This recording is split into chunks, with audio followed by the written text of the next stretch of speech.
All right, let's do it, y'all. Ty Butler in the house. Hit me up, Ty D Butlers, where you can find me on X, on Instagram. Make sure you subscribe to the YouTube channel. We're on the Ty Butler Show today. Tomorrow, I'm excited because I've got a few guests joining me. So I'll do two shows tomorrow. Will Parkinson, who does a phenomenal job uh, with his Jet commentary. I saw him on Twitter defending Aaron Glenn. He's an NFL analyst, Turn on the Jets podcast. Saw him defending Aaron Glenn, clapping his hands at the end of that loss yesterday. So I texted him. I'm like, "Yo, we gotta get you on the show." So he's coming on tomorrow. Got to figure out a time for that. One of my former co-hosts, who I used to do a podcast with back in college, is a big Giant fan. Thought about him today. I'm like, "Yo, how about you pull up to the show?" And talk about your pathetic football team. And this was before the Jaxson Dart news. So tomorrow we'll do a couple of shows. One more Jet focused, the other more Giant focused. I am now just waiting for people to hop in. Want people to hop in here on the stream. Waiting for y'all to hop in the stream. Hit up the chat. YouTube, X, because we have a topic that is worth talking about. How about the New York Giants deciding Jaxson Dart is now the starter? And my question to the audience today is, do you love it or do you hate it? Again, hit us up in the chat. We see you on YouTube. We see you on X. Make your voice heard. Ty D Butler. Give my social media pages a follow. And let's get into it. Let's get into it.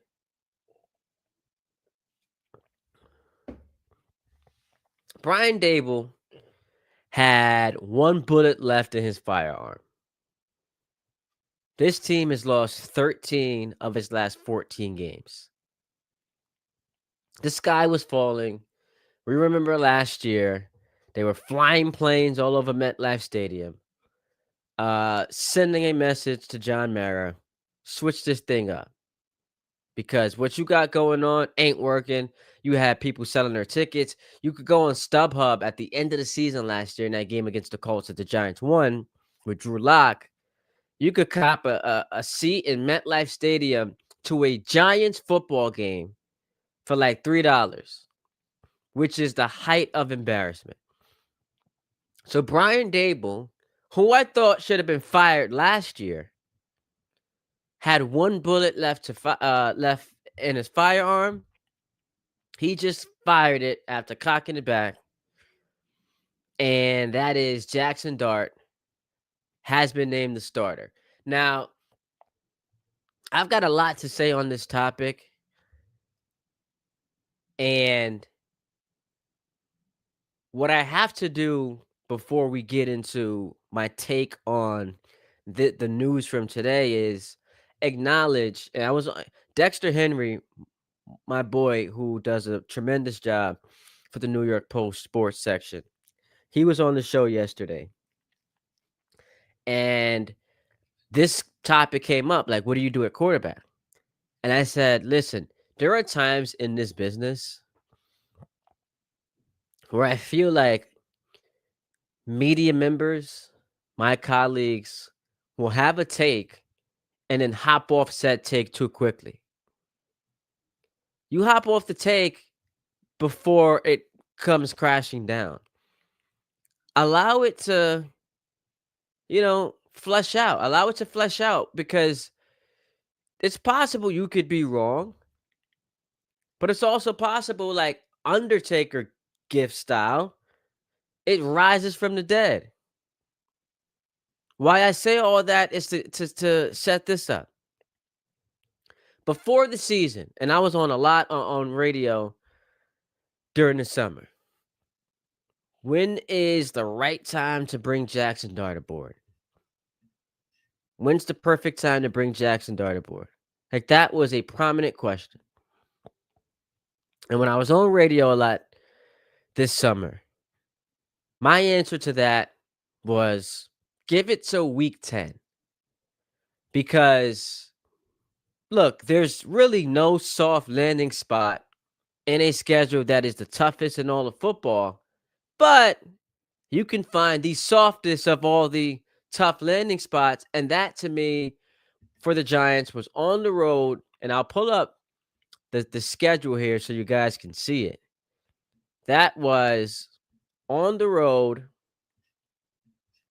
in Chicago against a Bears team that, yes, could be improved, but also was being a touch overhyped. So I'll pull this up. Hang on. Hang on a second, y'all. I'm trying to pull up the schedule.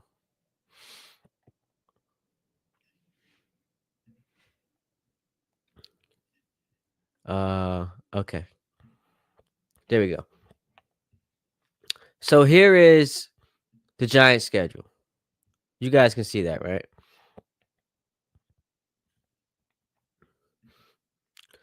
What I said was week 10.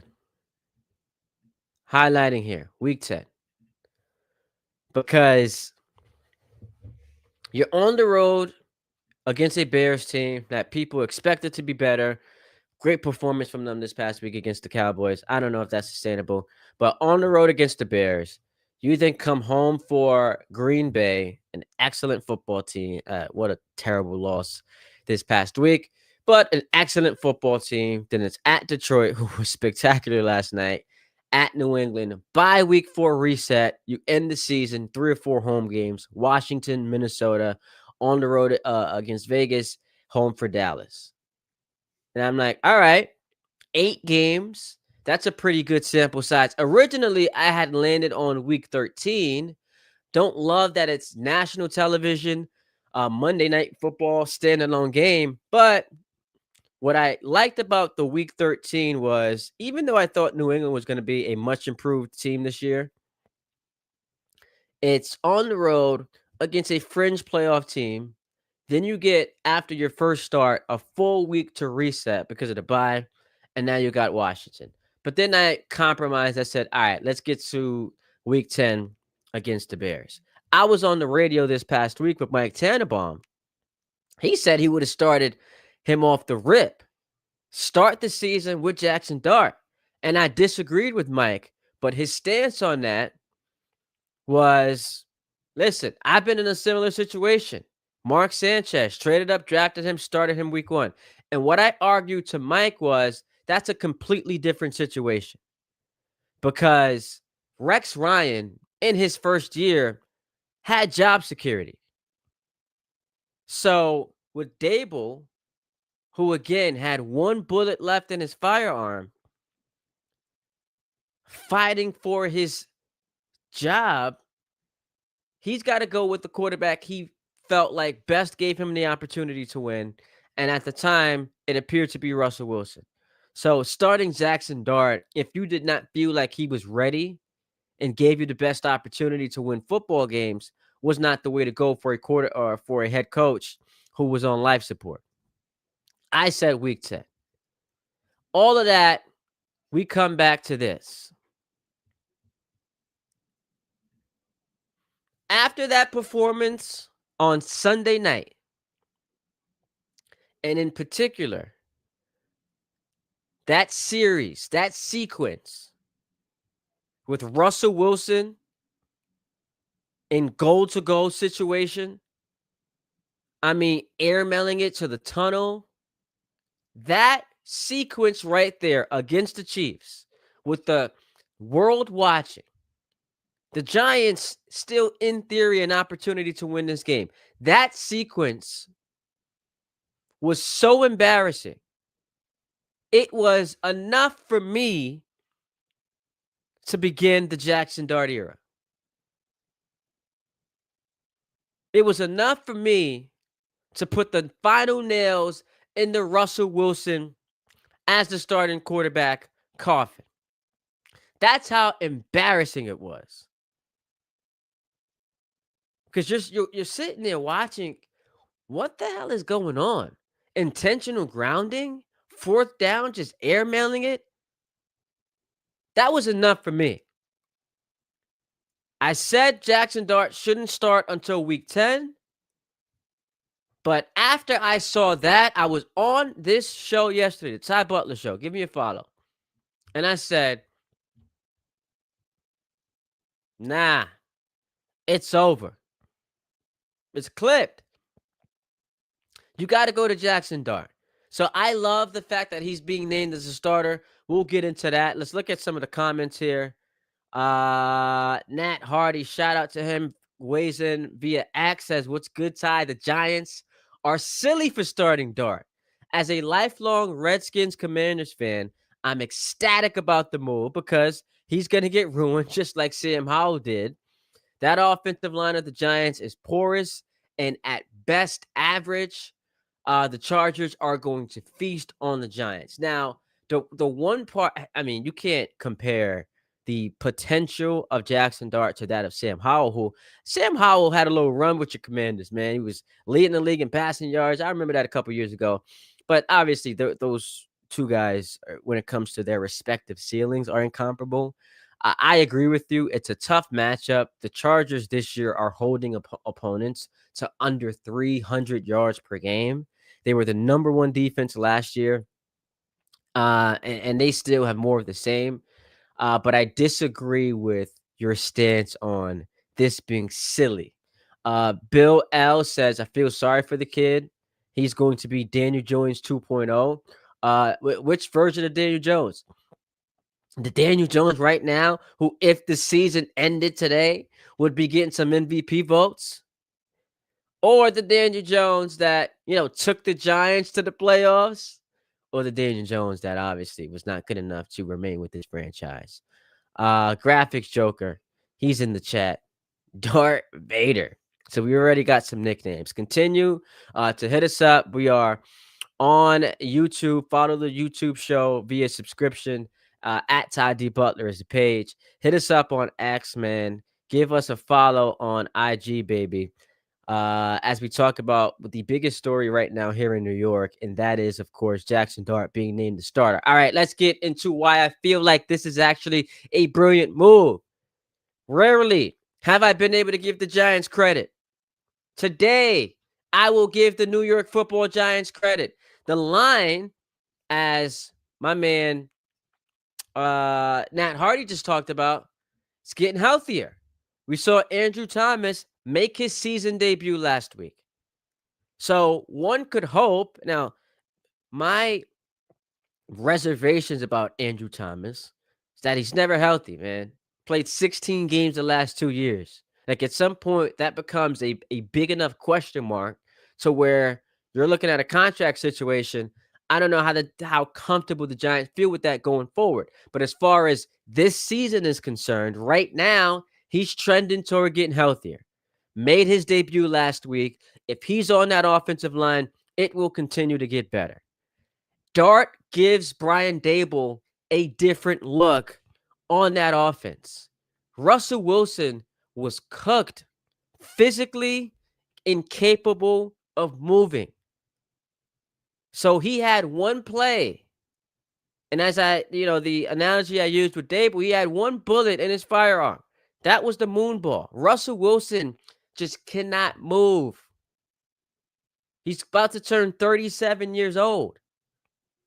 So what Jaxson Dart provides is a different element to the Giants' offensive attack, to where now he can do a little zone option, read option, run the football. Look, go through one or two progressions. If it's not there, take off.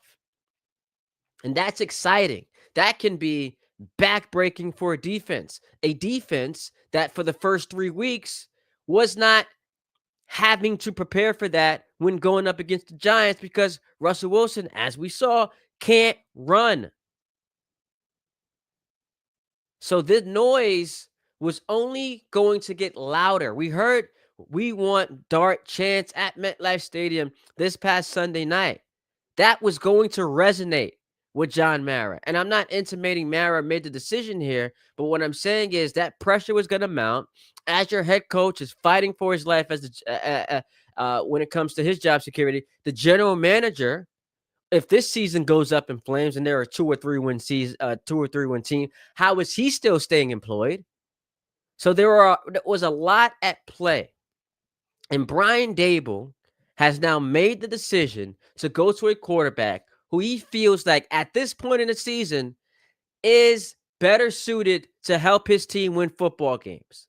Because he may not be more polished than Russell Wilson, who had a Hall of Fame case before his Denver stop.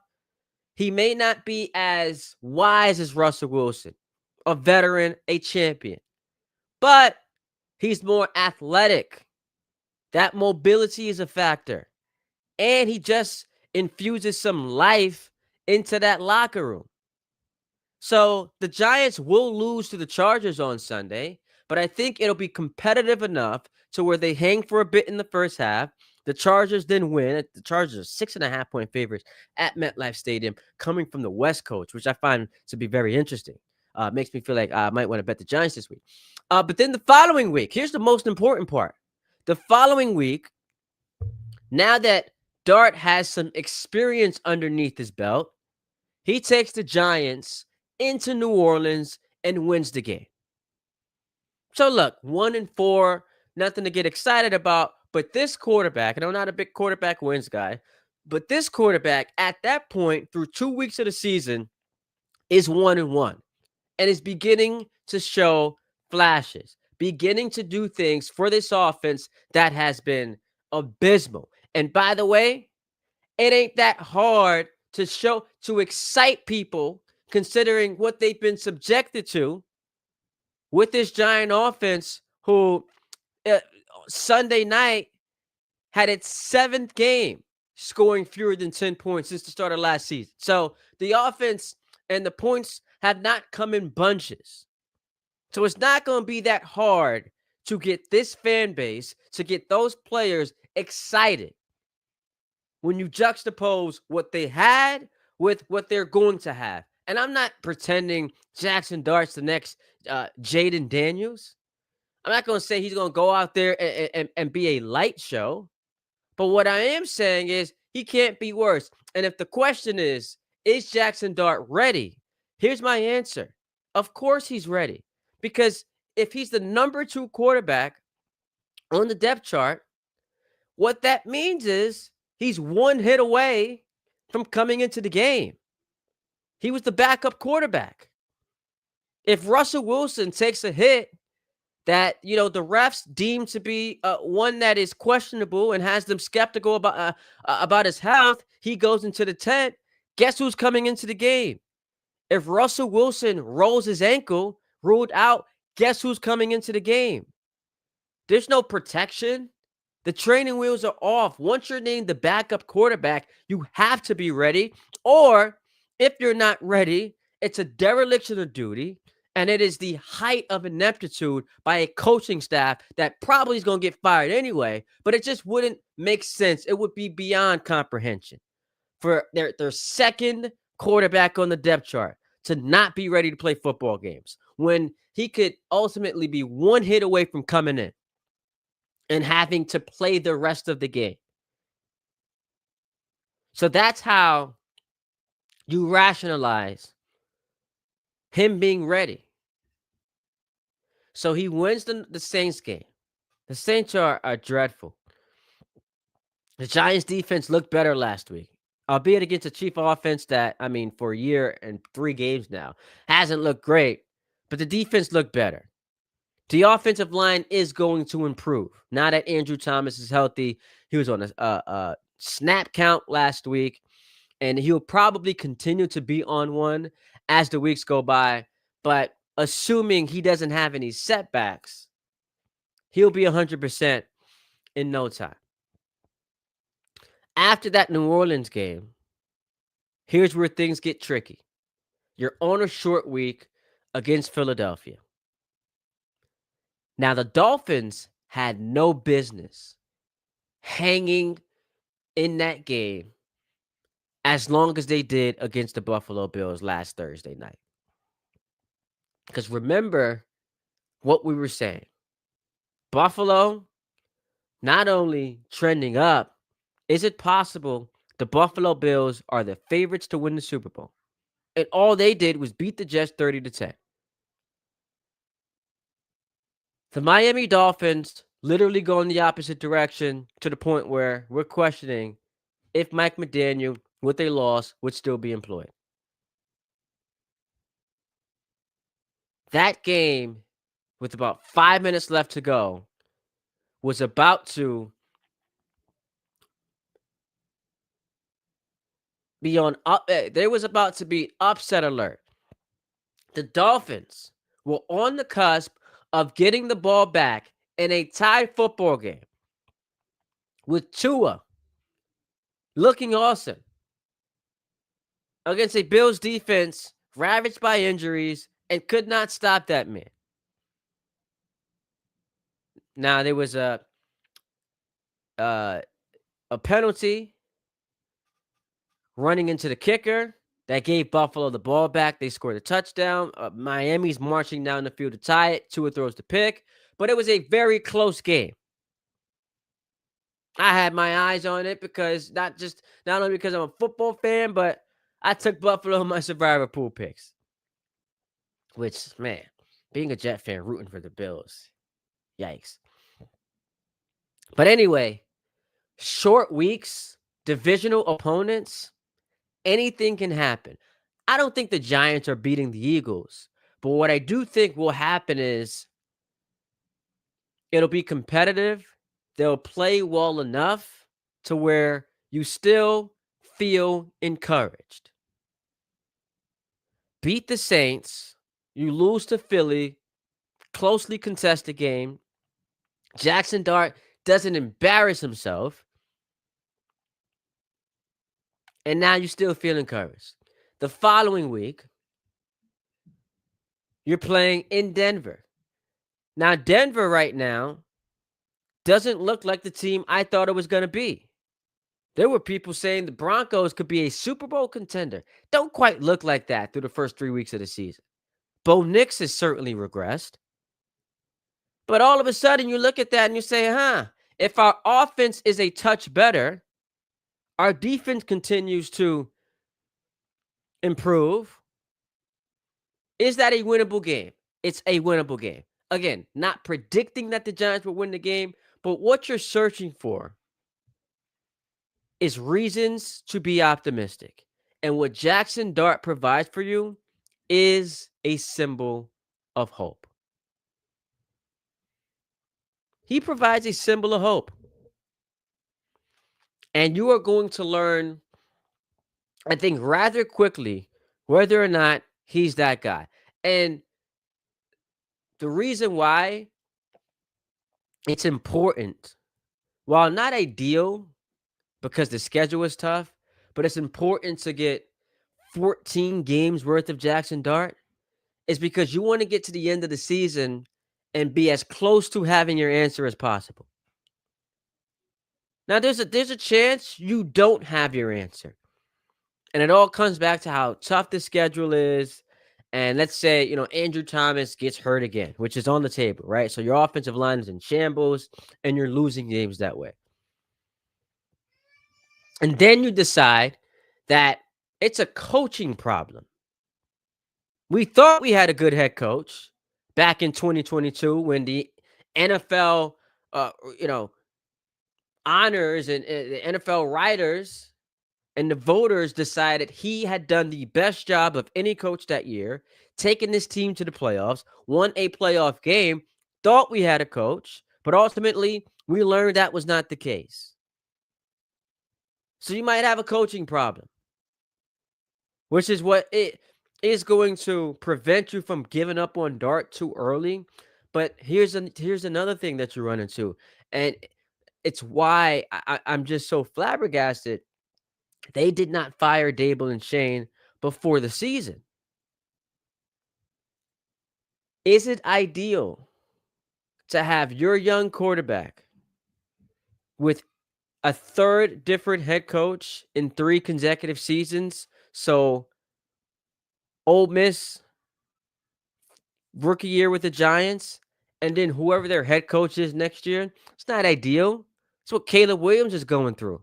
Now, I know Caleb was incredible, but Caleb Williams did to the Dallas defense what Russell Wilson also did, a Russell Wilson who today got benched.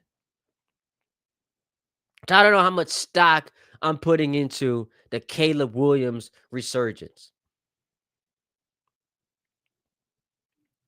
But to bring it back to how we started the conversation, I think this is a brilliant move by the Giants. And we could talk about the football part of it. The football part of it is our offense stinks.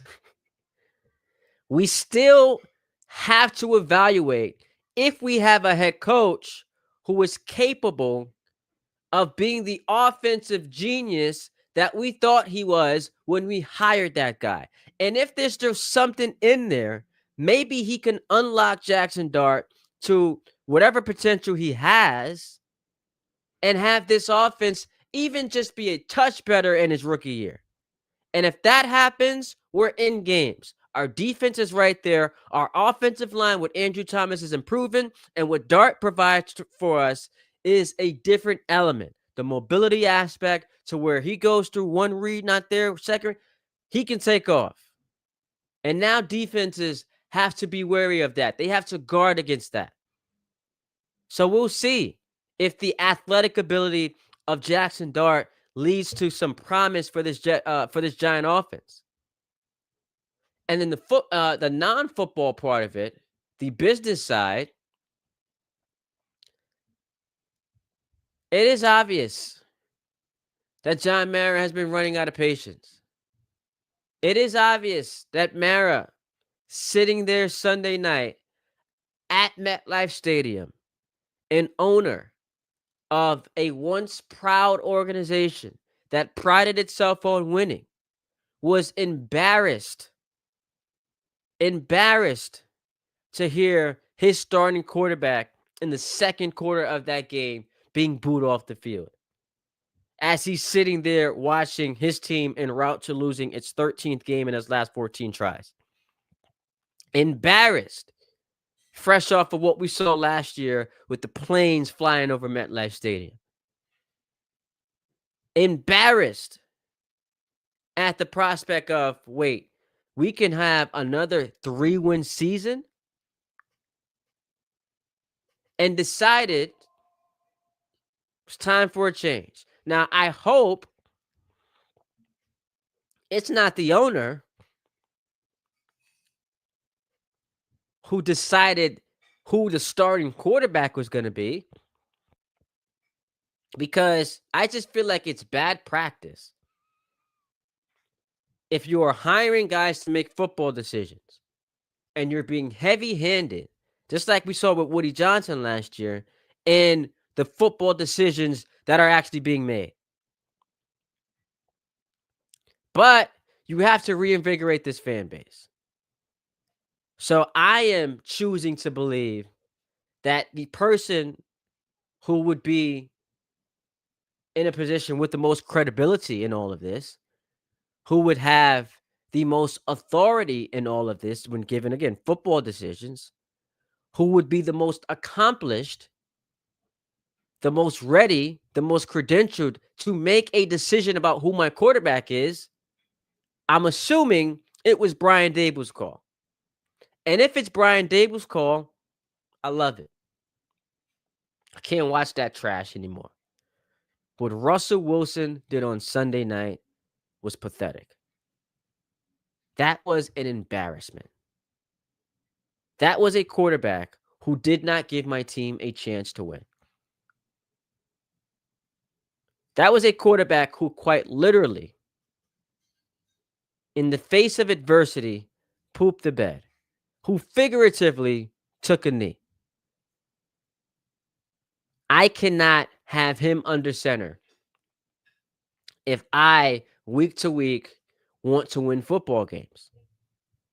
And Jaxson Dart, who, by the way, wasn't that far behind Russell Wilson on the depth chart, was the backup quarterback, would have come in an emergency situation.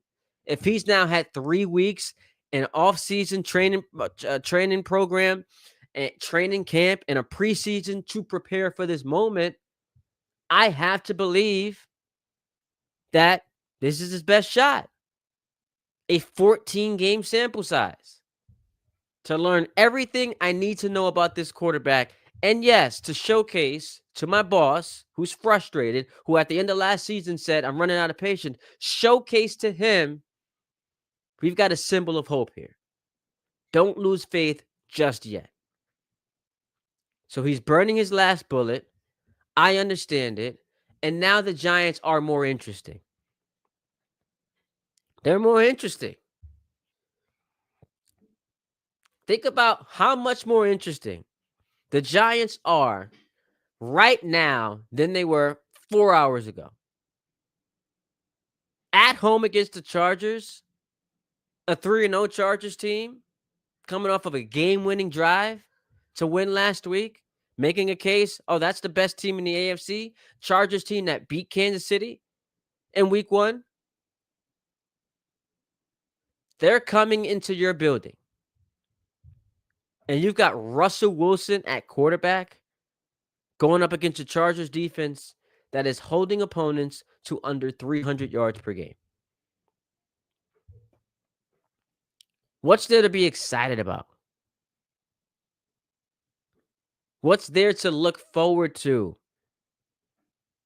Because all the losing, we talk about the fans. Think about what it does for the players in that locker room who take the field knowing, yeah, we've got no shot because of who we have at quarterback. We're drawing dead. So this is important to reinvigorate the fan base, but also to send a message to your locker room. We're going to, in our best efforts, provide y'all with the opportunity that you deserve to win football games. They'll lose to the Chargers, they'll beat the Saints, and they'll have a competitive game against the Eagles. An Eagles team that you can make the case 3 straight weeks could have lost. But that's also a representation of who they are. The best teams always find ways to win games. We saw it with Kansas City all throughout the year last season. Hit us up in the chat if y'all want to talk. Jaxson Dart. We here, baby. We are here. There are a lot of people, or a couple of people, I should say, who just aren't feeling the move because they have no confidence. And I understand this. They've got no confidence in Brian Dable. And they're just like, yo, he's just going to ruin them. And he's just going to ruin him the way that he did Daniel Jones. I understand the lack of confidence in this regime. But here's why I'm saying I love it. Regardless of the confidence or lack thereof that I have in this regime, they're still here. I don't think Shane and Dable are good. I think they should have been fired last season, at the end of last season. But they're here. And they're going to remain here at least through the end of the year. So now what I have to do is operate with that mentality. Given what they have, they being people I don't trust to run a football program, given what they have, I think Jaxson Dart gives the Giants the best chance to win. And you're just hoping that Dable feels the same way. And he's not just going to this because it's his lone lifeline. He's not sacrificing the 25th overall pick just to satisfy his obligations as a football coach who is trying to save his own job. That's what you're hoping. Can he coach an offense? Should still be able to coach an offense. Brian Dable should still be able to coach an offense. Hasn't shown that, but he still should be able to do that.